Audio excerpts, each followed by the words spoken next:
السلام عليكم ورحمة الله، ازيكم؟ يا رب تكونوا بخير. رجعلكم فيديو جديد النهاردة بوصفة حلوة جدا جدا هتعجبكم. مش وصفة عادية، وصفة مميزة بجد هتبقى يعني انقاذ لكل ام عندها اطفال وبتخرج وبتروح النادي او بتخرج اولادها، يحبوا يروحوا في مكان يسهروا فيه، يحبوا ياكلوا فيه. فدي اكتر وجبة ممكن تنقذك كده وتبقي مبسوطة قوي قوي وانتي بتاكليها لاولادك، لانك مش هتشتري اكل من بره، وكمان ضامنه نظافتها وضامنه جودتها. يلا قبل لما اقولك الوصفه ما تنسيش لايك وشير واشتراك في القناه لو لسه مش مشتركه، وتفعلي الجرس على الكل علشان تشوفي كل جديد بقدمه هنا في قناتي روتينيستا. نبدا بقى مع بعض. نص كوبايه من الميه الدافيه، معلقتين كبار من السكر، وهنبدا ان احنا ندوبهم. هننزل عليهم بظرف خميره فوريه، ممكن قطعة خميرة عادية، خميرة بلدي بيرة، وهتنزلي كده بمعلقتين زيت زيتون او زيت نباتي عادي خالص. وبعدين هنبدأ بقى ان احنا نقلب كده الخميرة بتاعتنا، وهننزل عليها برشة من الملح.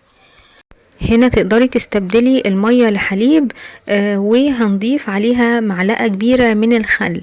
هنا احنا بنحضر الخميرة بتاعتنا. هنبدأ بقى ننزل عليها بعد لما كونت فقاعات كده. هننزل بالدقيق، هننزل بكوبايتين كبار من الدقيق منخول طبعا علشان خاطر ندخل فيه هوا كده. هنبدأ نقلب كده العجينة بتاعتنا كويس جدا، وطبعا مش هنقلب بالمعلقة لان احنا محتاجين ان احنا نعجن العجينة كويس ونربي فيها عرق، والعرق مش هيتكون بالمعلقة، لازم تستعملي ايدك في العجن طبعا. لو حاسه ان العجينه بتاعتك محتاجه دي بتنزلي بشويه شويه لحد لما العجينه بتاعتك بتظبط معاكي وبتبقى لينه، بس في نفس الوقت مش بتلزق. يعني تحافظي كده ما بين ان هي تبقى لينه وفي نفس الوقت ما بتكونش بتلزق. هنا بقى العجينه بتاعتي بصي يعني ناعمه جدا جدا، ما فيهاش تشققات كده ولا فرولة. هنسيبها بقى ان هي ترتاح حوالي ربع ساعة، وبعدين هحط طبعا على وشها كده زيت، وهغطيها بستريتش كده وقطعة من القماش، اسيبها بس ان هي يعني تخمر لمدة او ترتاح لمدة ربع ساعة. وفي الفترة اللي هنريح فيها العجينة هنبدأ نحضر الحشو. اي حشوة بقى تحبي تحشي بيها السندوتشات اللي هنعملها دي، المتاح عندك طبعا، بس انا هقولك على الحاجة اللي انا هحشيها. هنحشيها فلفل الوان زي ما انتم شايفين كده، بقطعها بنفس الطريقة دي كده، صوابع رفيعة كده وطويلة. اي نوع فلفل تحبي تفضليه يعني. وهنبدأ نقطع بقى. كنت محمرة سجق بلدي، هبدأ بقى اني اقطعه، او لو انت حابة انك تحطيه سليم برضو مفيش مشكلة. واخده كده على البوتاجاز تشويحة بسيطة كده مع الفلفل، وهسيبه كده على جنب يهدى، لان مش هينفع نحشي السندوتشات بتاعتنا والسجق سخن عشان ما يموتش العجينة بتاعتنا، لان في فترة تخمير تانية، فاهماني اقصد؟ فهنبدأ بقى نقطع السندوتشات بالحجم اللي احنا حابينه يكون عليه الرغيف. يعني دي هتبقى عبارة عن رغيف وجواه حشوات. الحشوات اللي هنفضلها بقى لحمة، فراخ، لحمة مفرومة، سجق، كبدة اسكندراني، المتاح عندك، جبنة، نوتيلا، اي نوع حشوة تفضليها. المهم ان احنا عملنا الاساس اللي هو ايه، العيش او الخبز نفسه او العجينة نفسها اللي هنستعملها في السندوتشات دي. بنقطع بقى العجينة لكور كده زي ما احنا شايفين، وبنقفلها كويس جدا، يبقى التقفيلة بتاعتها كده مظبوطة. وهنبدأ ان احنا نكورها كده زي ما انت شفتي، زي ما انا الحركة اللي انا بعملها كده، لحد لما العجينة بتاعتك تبقى ناعمة.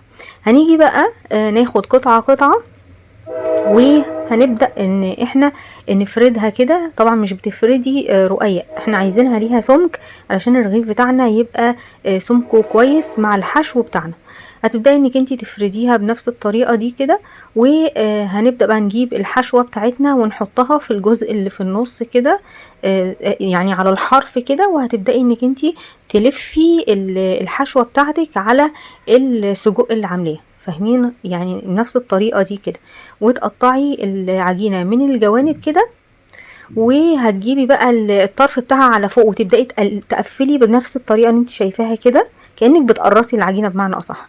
وهنبدأ بقى نكمل باقي الرغيف. هنجيب برضو نحط الحشوة بتاعتنا وهنقفل عليها الرغيف بنفس الطريقة. طبعا لو انت عايزة رغيف كبير بتكبري العجينة عن كده، انا حابة اني اعمل وحدات صغيرة ونقفل العجينة بنفس الطريقة، والحتة اللي هي القفل دي تضغطي عليها كويس وبتخليها لتحت. لما بتحطي العجينة في الصينية بتبدأي تحطيها لتحت، وبتجيبي بقى اي مشرط عندك كده وتبدأي انك تشرطي العجينة من فوق.